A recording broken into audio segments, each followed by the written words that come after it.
안녕하세요. 조용히 회사 다니는 사람입니다. 네, 오늘은 드디어 2026년 1월 1일이 되었고요.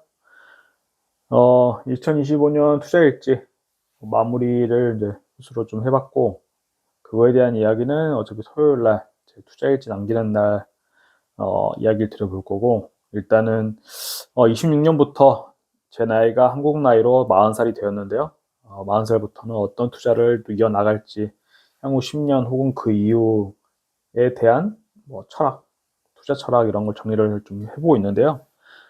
제 지난 영상에서 이렇게 정성스러운 댓글을 남겨주신 분이 있었고, 전 이 부분 읽다 보니까, 나와 같은 길을 가지는 분들이 꽤 있구나, 이런 생각을 했습니다. 네, 뭐, 닉네임까지는 굳이 캡처해오지 않았고, 한번 이분의 댓글을 읽어볼게요.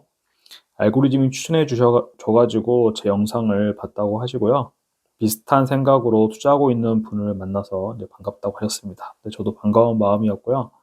이분의 은퇴 목표는 S&P 500의 CAGR, 연평균 성장률을 7%로 해놓고 계산했을 때 그 결과가 생활비가 되면서 아마 1년에 본인 투자하는 금액에서 7%를 곱했을 때 그게 1년치 생활비가 되면은, 그리고 5년치 생활비를 추가적으로 원금 보장형 단기 금융상품, 뭐 MMF나 뭐 CMA, RP, 뭐 이런 거, CD 금리 합성 투자 이런 거에 원금 손실이 가능성이 거의 없고 1년에 3, 4% 정도 이윤을 주는, 그런데 적립을 했을 때 이제 은퇴를 할 것이다. 제가 경제적 자유 목표 달성률 퍼센트 세고 있는 거랑 똑같은 건데요. 인덱스 펀드 장기 투자는 수익률보다는 자산의 크기와 시간이 중요하다고 생각을 하고, 가능하면 오랜 시간 보유하는 것을 최우선 목표로 잡고 있다고 하십니다. 저도 마찬가지고요. 그래서 폭락 또는 하락 시기에 자산을 매도하지 않고 버틸 수 있는 기간, 역사적으로 평균 5년 정도를 가정하셨고, 이 5년의 생활비를 마련할 수 있도록 이 단기 금융 상품에 투자할 것이다. 그렇게 됐을 때 은퇴할 거다라고 하셨습니다. 장이 좋으면은 S&P 500의 매도와 배당금으로 생활을 하고, 남는 자금은 S&P 500에 재투자를 하고, 장이 안 좋으면은 5년치 생활비 자금 만들어 놓은 거에서 장이 다시 좋아질 때까지 5년치 생활비가 채워질 때까지 S&P 500 수익금을 매도하고 생활비로 이전, 뭐 이런 식으로 다시 좋아졌을 때 저처럼 은퇴를 하지 않고, 은퇴를 하고, 저도 은퇴를 하고 이분도 은퇴를 하는 시기가 왔으면 좋겠다, 이렇게 좋은 말씀 남겨주셨는데요. 제가 크게 공감했던 거는 이 세 가지 정도. 수익률보다는 자산의 크기와 시간이 매우 중요하다. 제가 맨날 유튜브에 넣는 종목을 이야기하면서 타임 인 더 마켓이 중요하다. 그리고 하락기에도 매도하지 않고 버틸 수 있는 체력을 기르는 게 중요하다. 여기서는 단기 금융상품이겠죠. 그리고 이 투자가 성공할 수 있는 비결은 아이러니하게도 저는 이제 투자에 관심을 끄고 계좌를 열어보지도 말고 현생에 충실하면 된다, 이런 생각을 했습니다. 그리고 제 첫 화면을 보면은 목표 달성률이 지금 갑자기 4% 정도, 주가가 이렇게 오르진 않았거든요. 근데 4% 오른 걸로 이제 보이는데, 왜 그랬냐면은 16년도 투자일지 제가 구글 스프레드시트에 작성을 하고 있는데, 다시 한번 검토를 해보니까 제가 VXUS랑 BND를 8월 달부터 투자를 시작했는데, 여기서 나온 수익금들을 목표 달성률에 추가를 하지 않았더라고요. 그래서 여기서 실수가 발생을 했었고, 이걸 다시 추가하고 보니까 달성률이 이제 증가했다. 그래서 지금 달성률이 많이 떨어진 상황이었는데, 전성기 때였으면은 80% 근처까지 가지 않았을까 생각도 좀 드네요.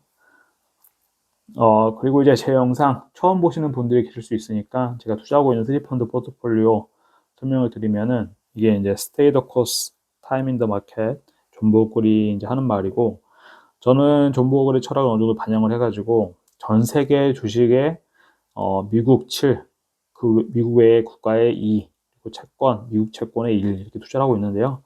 세세하게 좀 들여다보면은 S&P 500, 주로 VO와 타이거 미국 S&P 500의 68%, 원래 이게 70%였는데 저도 현금을 좀 마련해놔야겠다 싶어가지고 한 2% 정도 현금을 좀 빼놨기 때문에 68%가 되었고요. 그 다음에 VXUS 20%, 미국 채권 10% 이렇게 투자를 하고 있습니다.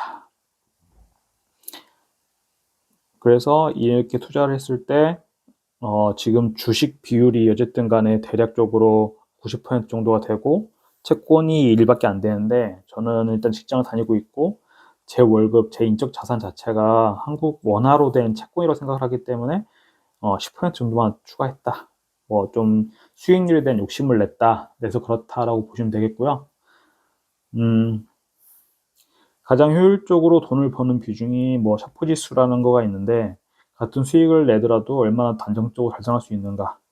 이 샤프지수를 올리기 위해서 채권을 좀 투자했다. 그리고 미국에만 투자하는 게 아니고 VX, US 전 세계 다른 나라 주식에도 좀 투자를 하고 있다. 보시면 되겠습니다. 그리고 연평균 제가 생각하는 그 수익률 CAGR은 인플레이션을 반영하지 않은 명목상 12% 정도가 되고요.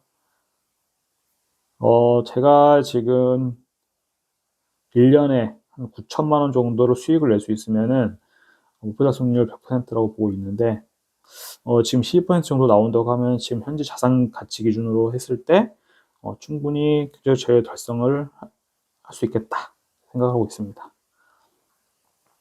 네, 지금 포트폴리오를 보면은 네, 좀 이렇게 여러 개가 구성이 되어 있는데요. 크게 보면은 S&P 500 관련되어 있는 거. 지금 연금저 IRP 퇴직연금에서 안전자산 30%를 원래는 그냥 아무데나 던져놓고 있었는데 그 돈들도 에이스 미국 S&P 500 미국 채권 혼합 액티브 50 이 ETF를 추가해가지고 S&P 비중을 좀 더 늘렸습니다. 그래서 이것도 그냥 IRP에 투자하고 있는 건데 S&P에 투자하고 있다라고 이제 간주를 하고 있고요. 보면 대충 한 56%, 57% 비중 정도가 이렇게 S&P에 투자되고 있습니다.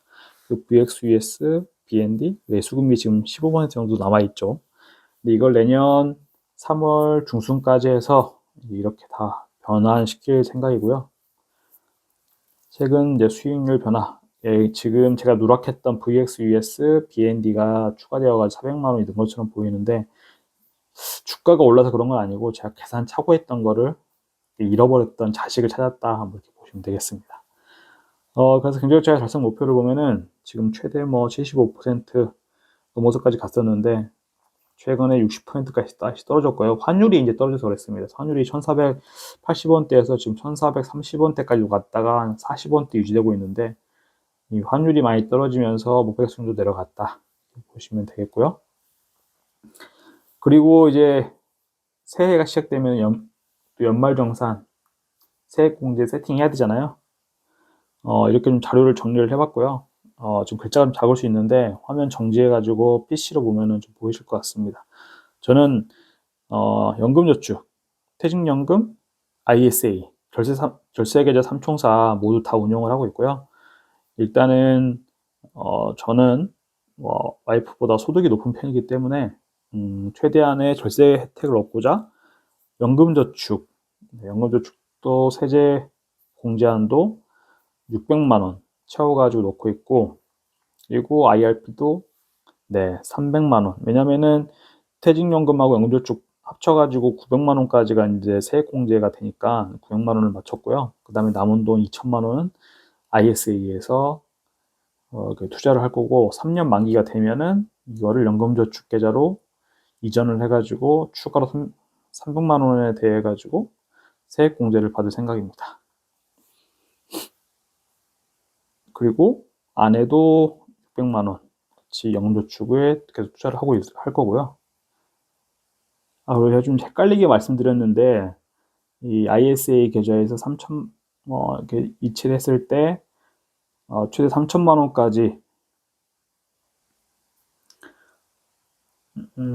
총 받을 수 있는 세액 공제가 300만 원이니까 39.6만 원 정도 돌려받게 됩니다. 그리고 나머지 세액 공제 받지 않은 7,700만 원은 언제든지 출금할 수 있게 된다. 저는 이런 논리로 몇 년째 투자를 하고 있고요. 저도 이제 볼 때마다 헷갈리기 때문에 제 PPT에 추가를 해봤습니다. 그리고 만약에 이제 지금 일은 아니고 만 55세 이후에 이제 볼 건데 그 전에 그 사이에 바뀔 수도 있겠죠. 대략적으로 근데 연금을 수령한다라고 하면은 만 55세 이후에 먼저 세액공제 받지 않은 돈부터 퇴직연금, 그리고 세액공제 받은 돈, 그리고 투자 수익 순으로 인출을 하면은 가장 절세 효과가 크다. 정리를 해봤고요.